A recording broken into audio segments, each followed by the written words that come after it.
बे हाबाफारिया जों आसा खालामदों गुदि आफाद जानानै जोंनि आफादा माने 100% साक्सेसफुल जागोन होननानै जों बे हाबाफारियाव गोबां MLA SP गोबां मोजां जों आलासि लिंहरदों। बे हाबाफारियाव बिथांमोना जोंजों हेफाजाब होगोन होननानै जोंनो कमेन्ट हरबाय, खोथा हरबाय। जों ओंखायनो आसा खालामो जोंनि बे माइनावस्रि दख'रा बर' थुनलाइ आफादनि सनाथि मायथाइ फालिथाया कालारफुल जागोन होननानै आं गागि आफादनिफ्राय आं सानदों आरो जाखागोन होननानै आं आसा खालामदों।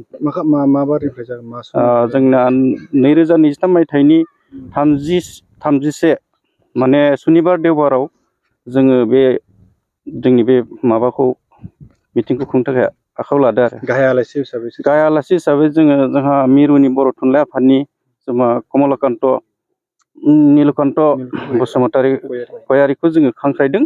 बिथाङा जोंनि बे मिटिङाव फैगोन होननानै 100% जोंनो खोथा होदों। जों आसा खालामदों बिथाङा जोंनियाव फैगोन। रायजो राजानिफ्राय मा मदद लुबैयो? रायजो राजानिफ्राय जों मददआ बेनो, जोंहाथ' थाखा फैसा गैया, जोंहा सार्भिसमेन रावबो गैया। जोङो बे फार न'खरनिफ्राय मोनफ्रोमबो न'खरनिफ्राय जोङो 1500 करि सान्दा खांनानै दिनैनि बे सनाथि मायथाइखौ जों खुंनो थाखाय टिम खालामदों। बे रायजो राजाया जोंखौ गासैबो हेफाजाब होदों। खुंनायनि थाखाय जोंहा जेबो हेंथा गैया। जों सानो बे आफादा मोजां जागोन।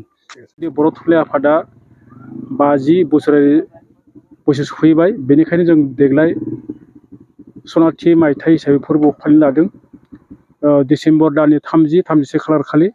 बेनिखायनो जों दिनै जोंनि गाहाय पेन्डेल बेनि दिनै लाइखुन्थि गायसननायखौ आरम्भ खालामबाय आरो दिनैनिफ्रायनो जोंनि बे सनाथि मायथाइनि जिथु खामानि दामानि मावनो गोनां दिनैबो जागायसिनगोन। रायजो राजाफोरखौ नोंथाङा हेफाजाब होनो मा खालामदों? रायजो राजाफोरखौ जाहाथे जोंनि बे सनाथि मायथाइयाव जाहाथे बिथांमोना लैहोर लैहोर फैयो, बेनि जों माने जोंनि बानजा आफादनिफ्राय जों खावलायनो थादों। मानो होनब्ला बिथांमोनखौ जों आगोलबो जों फोरमायखादों लाइजामनि गेजेरजों, जिहेतु सनाथि मायथाइ बेयाव जोङो गाजा गोमजायै फालिनांगौ। बेनि थाखाय जों बिथांमोनखौ माने जोंनि बानजानिफ्राय गुरै खावलायहरनाय थाखाबाय। जिहेतु नोंथांमोना 50 बोसोर जाबाय बे बर' थुनलाइ आफादा, दा बे 50 बोसोराव रायजोफोरनिफ्राय मा हेफाजाब लुबैगोन?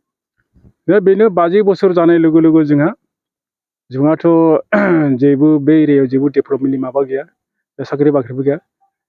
रायजो राजानि मददजोंनो जोङो बे 50 बोसोरखौ जों सान्दा बाथि खांनानै जों खुंनाय जागोन। सानबेसेनि हाबाफारि? बे साननैनि जागोन, 30 आरो 31 डिसेम्बरनि।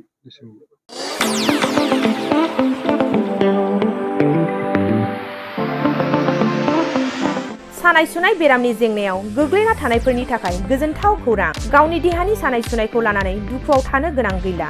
जुदि नोंथाङा सानाय सुनाय दंब्ला जिंगासिनांगौनि गोनांथि गैया। नंगौ, चिरां जिल्लानि बेंटल गेट चापागुरियाव थानाय SI निउर'थेरापि सेन्टाराव नोंथाङा गोरलैयैनो देहानि सानाय सुनायखौ फाहामथाय लानो हागोन।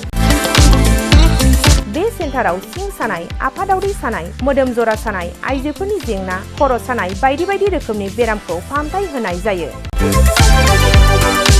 बे SI निउर'थेरापि सेन्टाराव बेरामिया थानानै फाहामथाय लानो हानायनिबो सुबिदा दङ।